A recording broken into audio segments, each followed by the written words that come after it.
Sorry, I'll come back to you. Go ahead. I want to follow back up on voting rights, on matters of voting rights. Sure. This president has based his administration on equity and equality.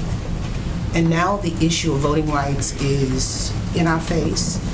We are voting without the full protections of the 1965 Voting Rights Act because of Shelby v. Holder, but it's also unraveling because of states.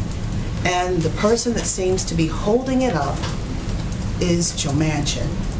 Is the president planning to specifically speak with him about voting rights, not including it with infrastructure or anything? Is he planning on speaking with him specifically on voting rights, particularly after this morning's virtual meeting with civil rights leaders who say the conversation will continue? Well, first let me say that it was encouraging to see Senator Manchin meeting with civil rights groups today. The meeting shows that both are serious and recognize the importance of the issue. We certainly know the seriousness that many civil rights groups take with voting rights and the importance of moving this forward. And as indicated in both of their readouts, as you said, April, they will continue the discussion. I would certainly expect that when the president has a conversation with Senator Manchin the next time, they'll talk about voting rights. But often when he speaks with members, he talks about a range of issues, some where you work together, some where you disagree. So, understanding the history of how presidents decide to lean in, he's got Vice President Harris putting this in her portfolio.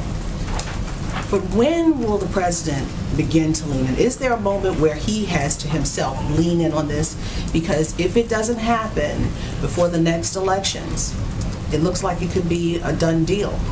Well, April, you were with the president in Tulsa last week, right? You heard how passionately he spoke about voting rights, how central this is to how he views his presidency, his leadership, the future of our democracy.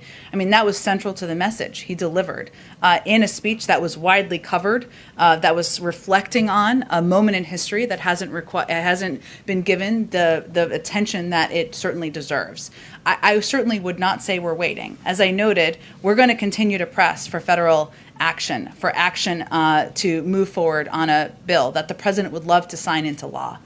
We certainly know we can't do that with a magic wand. That's not how democracy works, for good reason. But the president also signed this executive action early on, a very expansive and powerful executive action, because he did not want to delay a moment in ensuring that we were taking more steps to assist states, to improve and modernize vote.gov, to increase federal employees' access to voting, to analyze barriers to voting for a range of people. And that was an action he took early on. We're continuing to implement now. And I'll also note that the vice president, asking his vice president, his partner, to play a role in leading this, something that she also asked for, just to be clear, asked to do, it sends a message about what a priority this is to the president. They have regular lunches. They engage. She's the first in the room and the last in the room. And she's going to not hesitate either, not delay either, I should say. When she comes back from her trip, she'll be convening people, and she will be elevating these issues as well from her platform.